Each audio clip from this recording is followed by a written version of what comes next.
Ahlan wa sahlan bikum, marhaban bikum fi qanati.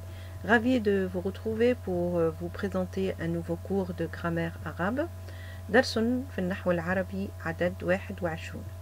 Alors dans cette vidéo, en fait, je vais traiter le thème des chiffres arabes.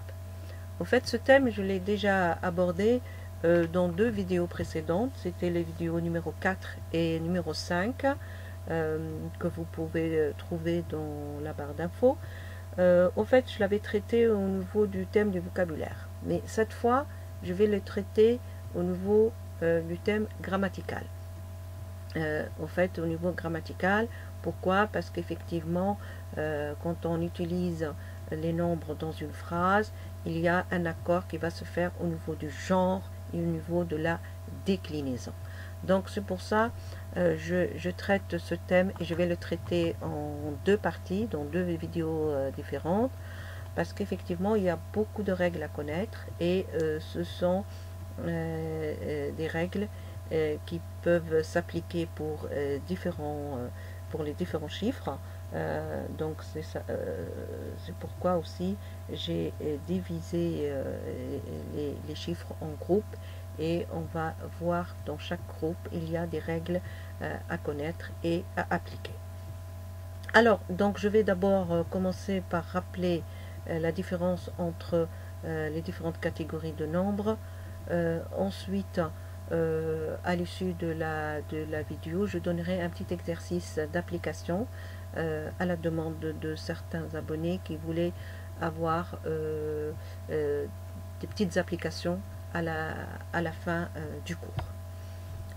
Alors, je vais rappeler donc la différence entre les nombres cardinaux et les nombres ordinaux. Alors, on retrouve également cette classification en français. Donc, on a les nombres cardinaux qu'on appelle en arabe asliya, qui correspondent tout simplement à des nombres, al-a'dad. Exemple, 3, 4, 5, ila akhiri. Et les nombres ordinaux qui correspondent à des a'dad tartibiyya, ce qui correspond à un rang, martaba, al-martaba al-oula, al-thaniya, al-thalitha, ila akhiri. Alors, je vais commencer par cet exemple pour vous montrer les termes que je vais utiliser. Ra'aytu 11 kawkaban. 11 correspond au fait au nombre, al-adad. Wa kawkaban huwa al-ma'doud, le non compté. Alors, on voit ici que 11 il est composé de deux éléments. Donc, 11 huwa al-juz' al-awwal, premier composant, et 10 huwa al-juz' al-thani. Alors bien sûr, tous les chiffres en arabe ne sont pas composés de deux éléments. Donc bien sûr, on a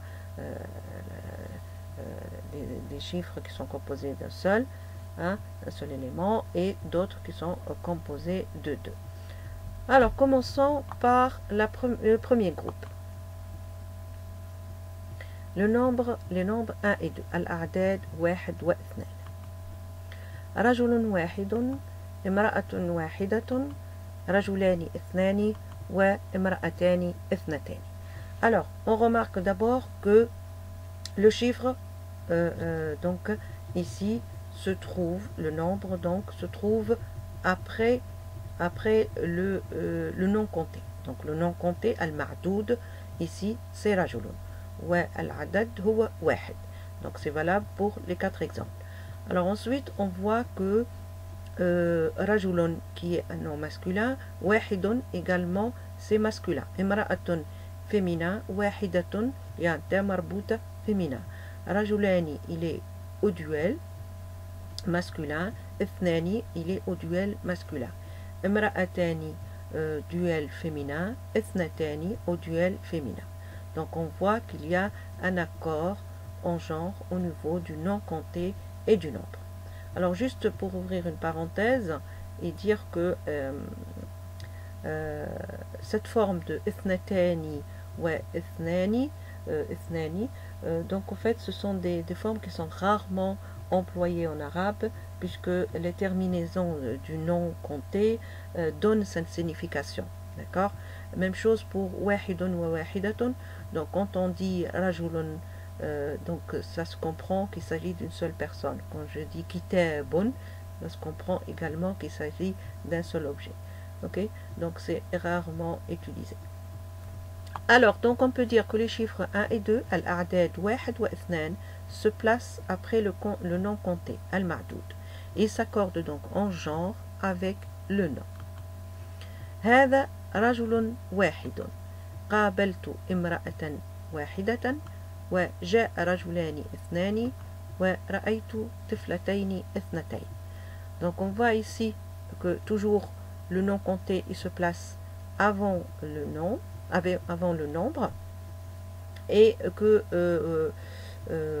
au niveau du premier exemple, wahidun il est au cas nominatif, le nom compté il est au cas nominatif. قابلت امرأة واحدة. امرأة donc c'est un COD, donc il porte une fatha, il est au cas accusatif, et on voit que wahidatan également il est au cas accusatif. Ja'a rajulani, donc ici c'est un sujet, il est au cas nominatif, il porte donc alif wa noun. Wa ithnani également il est au duel au cas nominatif. Ra'aytu tiflatayni ithnatayni. Donc on voit que les deux s'accordent au même cas. Donc au fait ce qu'on peut dire que le nombre ici, wahidun wahidatun ithnatani, il joue le rôle comme d'un adjectif. Et donc il va suivre exactement le même cas que le nom compté qui le précède. Effectivement, donc au fait ici on voit dans tous les exemples que le nombre il porte il a la même déclinaison que le nom compté. Donc on peut dire que les nombres 1 et 2 s'accordent avec le nom compté aux différents cas, nominatif, accusatif et génitif. Passons au nombre de 3 à 10. Al-a'dad min thalatha ila 10. ثلاثة رجال. 4 نساء. 6 أطفال. Alors, donc en fait ici, si on regarde bien, on voit que le nom, bon, déjà, les nombres se placent avant le nom. Le premier cas, ثلاثة رجال. ثلاثة, il est au féminin, puisqu'il porte de marbuta. رجال, c'est un nom masculin, c'est un pluriel du mot rajulun. 4, c'est au masculin, et nisa'in, c'est un nom au pluriel féminin, puisque c'est le pluriel de imra'atun. 6, donc là il est au féminin, et atfalin, c'est un nom au pluriel du nom tiflan. Donc qu'est-ce qu'on peut voir? Alors du coup on voit que le chiffre ou les nombres, ils prennent la forme féminine quand le nom compté est au masculin, et inversement, donc la forme masculine quand le nom compté il est au féminin. Donc il faut bien faire attention à cette règle, elle s'applique pour les chiffres de 3 à 10. Alors donc nous pouvons énoncer ça par rapport au genre, et on verra par la suite par rapport à la déclinaison. Alors ces chiffres prennent la forme féminine, comme je l'ai dit, quand le nom compté al-ma'doud est masculin, et la forme masculine quand le nom compté est féminin.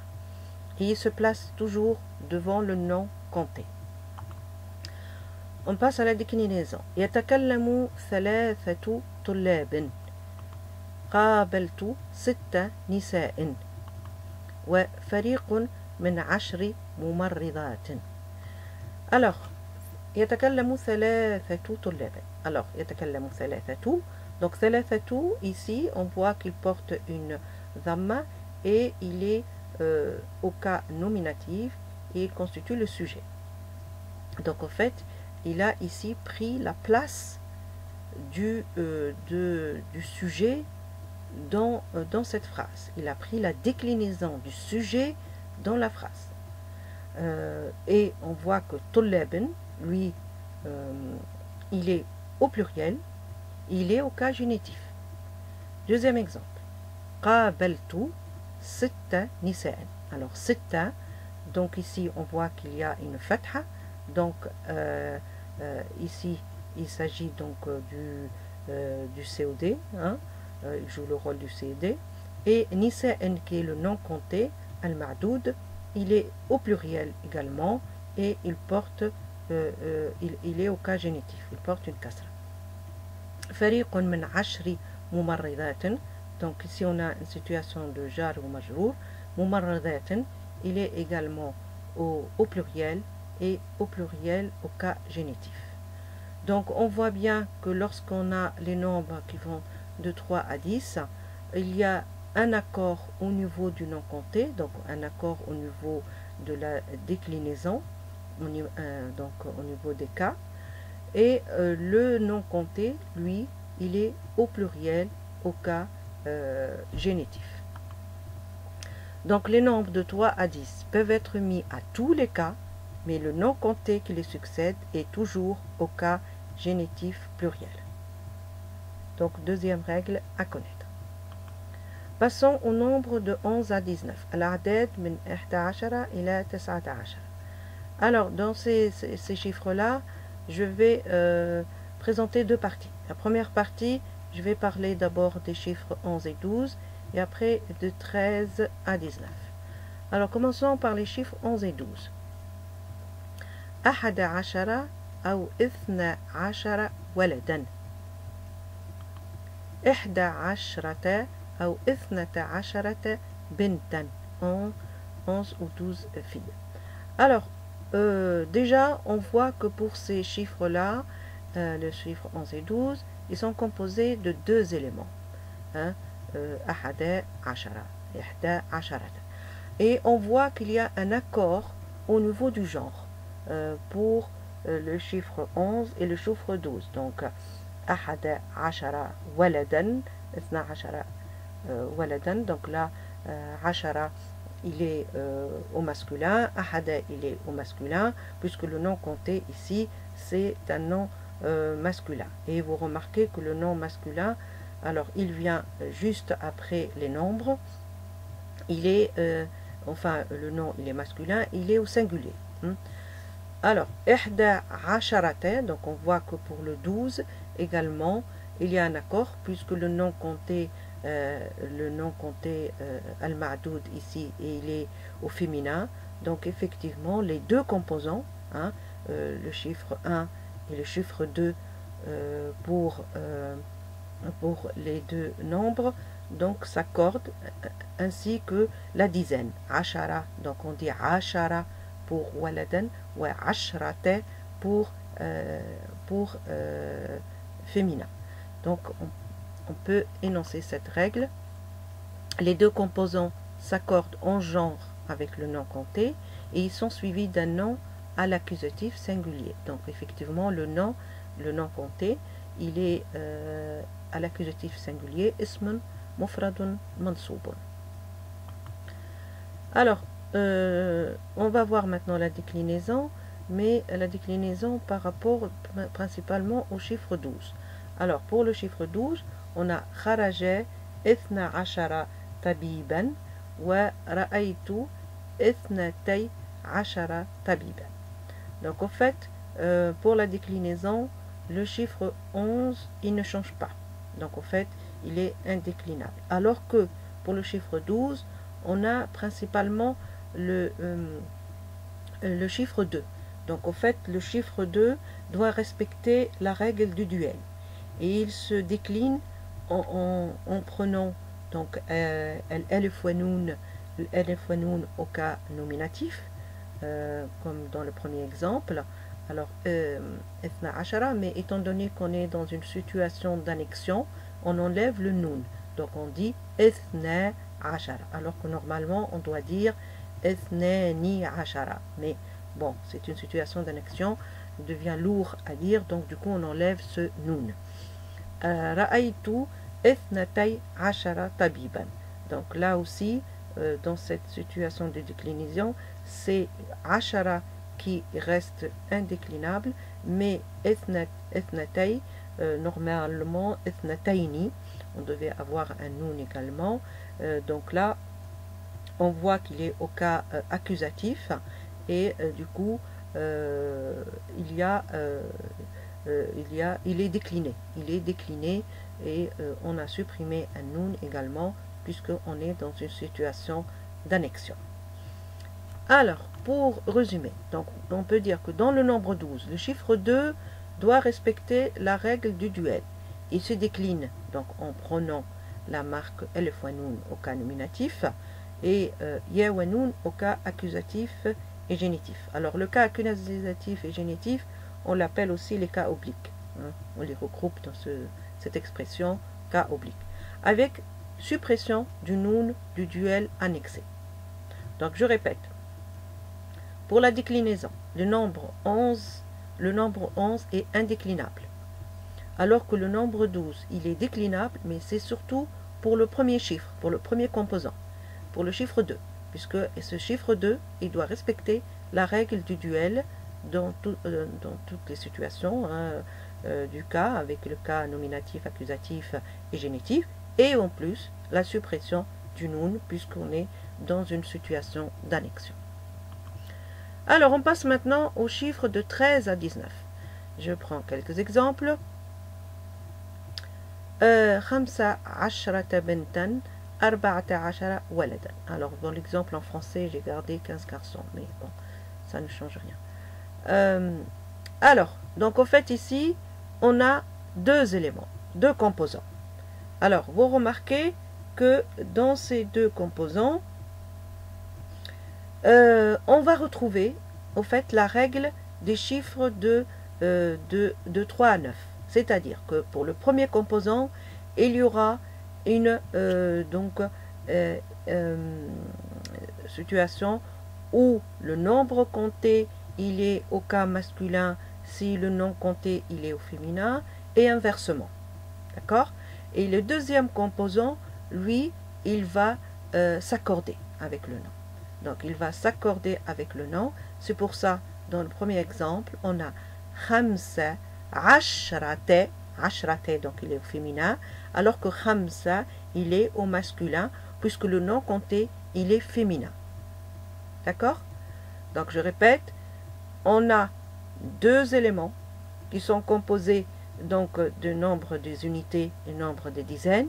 Le nombre des dizaines s'accorde avec le non compté, alors que le nombre des unités, lui, il reprend la même règle des chiffres de 3 à 9. Ok? 14 waladan, donc on voit 14 elle est au féminin, 10 elle est au masculin, puisque waladan c'est un nom masculin.